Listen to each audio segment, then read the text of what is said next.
the long way to joy. The laughter came first, high-pitched, unfiltered, and pure. He looked up from his chair on the porch, just in time to see his grandson dart past, a blur of bare feet and reckless joy, followed by a younger one struggling to keep up, arms pumping like tiny wings. Luca chuckled to himself, the sound low and weathered, like an old song you don't remember loving until you hear it again. This moment right here was something he never thought he'd get to see.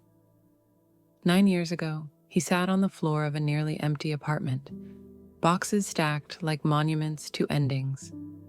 His marriage had unraveled, quietly at first, then all at once. A 20-year partnership reduced to paperwork and silence. They had loved each other once, he knew that. But life had taken its toll. Careers, kids, the slow erosion of dreams never fully spoken. Then came the business, the one he put everything into: money, time, faith. It folded just 6 months after the divorce. The failure stung more than he let on. It wasn't just the lost money. It was the embarrassment, the shame, the hollow feeling of watching a dream bleed out in front of you and not being able to stop it. For a long time after, he avoided mirrors, not because of how he looked, but because he didn't recognize the man staring back. But pain is strange. It doesn't just break you. Sometimes it clears the ground for something better. He didn't rebuild his life quickly.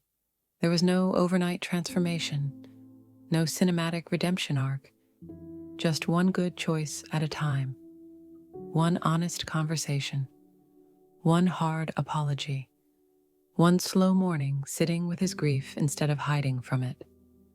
Eventually, he found laughter again. Not the kind that performs, but the kind that bubbles up when you least expect it. He found people who didn't need him to be impressive, just present. He found forgiveness, not for others at first, but for himself. Now, sitting here in the shade of this big oak tree, he watches his daughter, his little girl who once cried at his apartment door, now a strong, beautiful mother chasing her sons through the tall grass. Her eyes catch his for a second, and they both smile. No words needed. She remembers, too.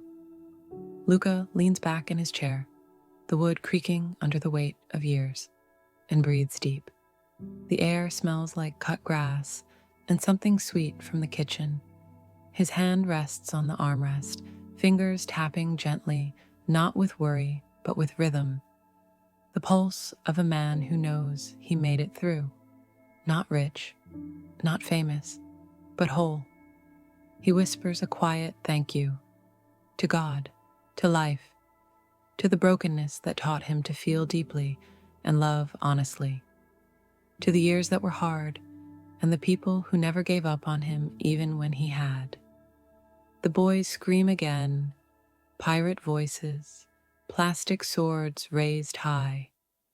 He laughs aloud this time. The storm is over. The sun is warm.